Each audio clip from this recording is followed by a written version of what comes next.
Hi guys, it's Angie with Fun Endeavors Tie-Dye Lab. Today let's make a double wick ice dye. I made one of these not too long ago and it turned out really cool, so I wanted to do another one and try some different colors. I'm using a straight edge and a washable marker and drawing a diagonal line on my shirt. Last time I made the line wavy, this time I'm going to go ahead and make it straight. Now I'm going to fan fold this line and I'm going to tie it with some sinew.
Okay, so for this shirt, I've chosen Hunter Green and Faded Denim from Dharma. Both of these were specialty colors or special order colors. You can still purchase them from Dharma, but you have to buy them in larger quantities. If you'd like to buy them in smaller quantities, there's a Facebook group called Tie-Dye Supplies Marketplace, and Kathy Grieger usually has most of the colors available that you can purchase in smaller quantities. I'll put a link down below in the description for this video to that Facebook group. Okay, I've taken 2 of the plastic wash containers, which I purchased from the Dollar Tree dollar store. I think they call them dishwashing pans or dish pans. I've placed them on a metal rack outside and placed the shirt in between the 2 pans. So one half of the shirt is in one pan and the other half is in the other, and the sinew line that I tied is right in the middle.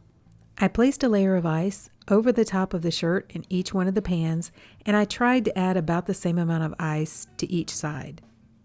I'm starting by adding faded denim to the dish pan on the right.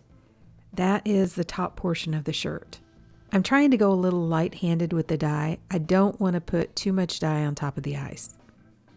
I tend to be pretty heavy-handed, so I kind of have to remind myself not to do that. On the dish pan on the left side, I'm going to use Hunter Green, and that is the bottom portion of the shirt.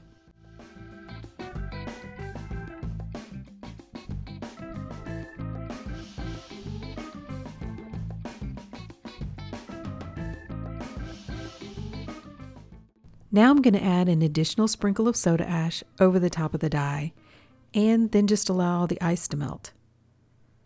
So I left the shirt outside, and it was a beautiful day when I did this. Later on that evening, a storm started to roll in.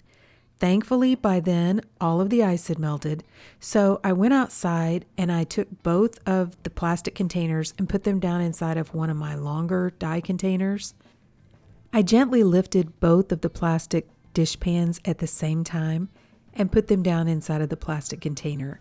So I didn't really disturb the shirt very much, and I disturbed the muck as little as possible. Then I took the shirt inside and I allowed it to continue processing. After all the ice melted, it processed for about 36 to 48 hours. I was a little bit surprised that the green was the color that looked like it was wicking up the shirt the best. But we'll talk about that in a little while. To rinse the shirt, I took it to my utility sink and I started rinsing it in cold water to rinse out the soda ash. Then I untied the shirt, warmed the water up to hot, and continued rinsing in hot water to rinse out the excess dye that didn't bond with the fabric. Instead of rinsing for a long time, I usually go ahead and soak my shirts to soak out the excess dye that didn't bond with the fabric. What I do is I run some really hot water in my utility sink, add a little bit of Blue Dawn dish detergent to the water, and then allow the shirt to soak. I add the Blue Dawn dish soap to the water because it's pH neutral. And if for some reason I didn't get all the soda ash rinsed out of the shirt, that's going to help keep any of the dye that's getting soaked out of the shirt from rebonding onto the shirt somewhere else. That'll also help me keep the white area white because it won't get dingy with any dye staining. I thought this shirt would be a great illustration of how much dye gets soaked out of the shirt during the soaking process versus when you just go ahead and rinse. So when I was rinsing the shirt in really hot water, I noticed that not a lot of dye was coming out of it. But I decided to go ahead and soak the shirt anyway. I've added some photos of what my water looked like when it cooled off after allowing the shirt to soak. As you can see, the water is pretty stained. I mean, it's got a lot of blue in it. So I went ahead and changed it out, put some more hot water with a little bit of Blue Dawn, and then allowed it to soak again. As you can see, the second time, there's not hardly any blue left in the water. At this point, I went ahead and put the shirt along with some Dharma's professional textile detergent into my washing machine, and I washed it using a hot water cycle. Okay, so I've washed and dried the shirt and I ironed it, so let's see what it looks like. Okay, so what do you guys think? I think this one turned out pretty. I don't have a whole lot of color splits coming out of the faded denim, but I do have a few coming out of the hunter green, which I think are really pretty. You can also see that initial line that I fan folded. It kind of has a little hint of, I don't know, like bluish green on it. But I think it looks cool. I was kind of trying to go for a grass and sky look with this shirt. And I kind of accomplished a little bit of that, but I do have a pretty big white area in the middle. So if you remember, I was kind of surprised that the green was the color that was wicking the most up the shirt. And the reason for that is last summer when I did a whole bunch of gravity dyes, the colors that I had the most trouble moving or traveling down the shirt or up the shirt or whichever direction were greens. You know, the blues moved really well and most of the other colors did as well, but greens, I just really struggled with the greens for some reason. So truthfully, I expected the blue to kind of try to overtake the shirt.